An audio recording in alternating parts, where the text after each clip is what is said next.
कहानी शुरू होती है उसी मनहूस सड़क से जहां पिछली रात ज्ञान भाई और राइस्टार ने मिलकर उस गुड़िया पर हमला किया था और वो गुड़िया अचानक छोटी सी डॉल में बदलकर गायब हो गई थी। फिर अगली सुबह राइस्टार को ज्ञान भाई की लाश सड़क के किनारे मिली और शव के बगल में पड़ी थी वही डरावनी रहस्यमयी गुड़िया। राइस्टार वहीं घुटनों के बल बैठकर रोने लगा। राइस्टार किसी तरह खुद को संभालता है, ज्ञान भाई की बॉडी को पोस्टमार्टम के लिए भेजता है और अगले दिन पूरा गांव सन्नाटे में डूबा होता है। जब ज्ञान भाई का अंतिम संस्कार किया जाता है उसी भीड़ में आता है अज्जू भाई, ज्ञान भाई का पुराना दोस्त। वो राइस्टार के पास आकर पूछता है, क्या हुआ भाई, कैसे गया ज्ञान भाई? राइस्टार की आंखों से आंसू टपकते हैं। वो गुड़िया उसी ने खा लिया मेरे भाई को। अगले ही दिन से राइस्टार को वही गुड़िया हर जगह दिखने लगती है, कभी गराज में, कभी घर में, कभी बाइक के शीशे में। रातों की नींद उड़ जाती है, सांसें थमने लगती हैं। डर के मारे राइस्टार भागकर अज्जू भाई के घर जाता है। भाई, मैं अब नहीं झेल सकता, हर जगह दिखती है वो। अज्जू भाई भी कांपता हुआ बोलता है, मुझे एक तरीका पता है इस गुड़िया से पीछा छुड़ाने का। राइस्टार चौंक कर पूछता है, क्या तरीका? अज्जू भाई धीरे बोलता है, दूर एक गांव है सोनपुरी, वहाँ एक सूखा पेड़ है, उस पेड़ के अंदर बसी है एक आत्मा, शायद वो हमारी मदद कर सके। राइस्टार बोला, ठीक है भाई, मैं वहाँ जाऊंगा, चाहे जो हो जाए। अज्जू भाई मुस्कुराता है, भगवान तेरे साथ हो। लेकिन अगले ही दिन उसी मनहूस सड़क पर फिर एक लाश मिलती है और वो लाश किसी और की नहीं, अज्जू भाई की होती है। राइस्टार मौके पर पहुंचता है,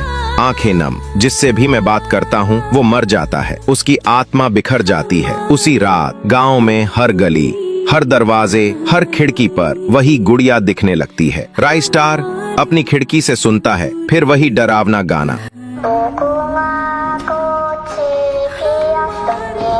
अब फैसला हो चुका था। अगली सुबह राइस्टार अकेले निकल पड़ता है सोनपुरी गांव की ओर। सूरज ढलने से पहले वो गांव पहुंचता है।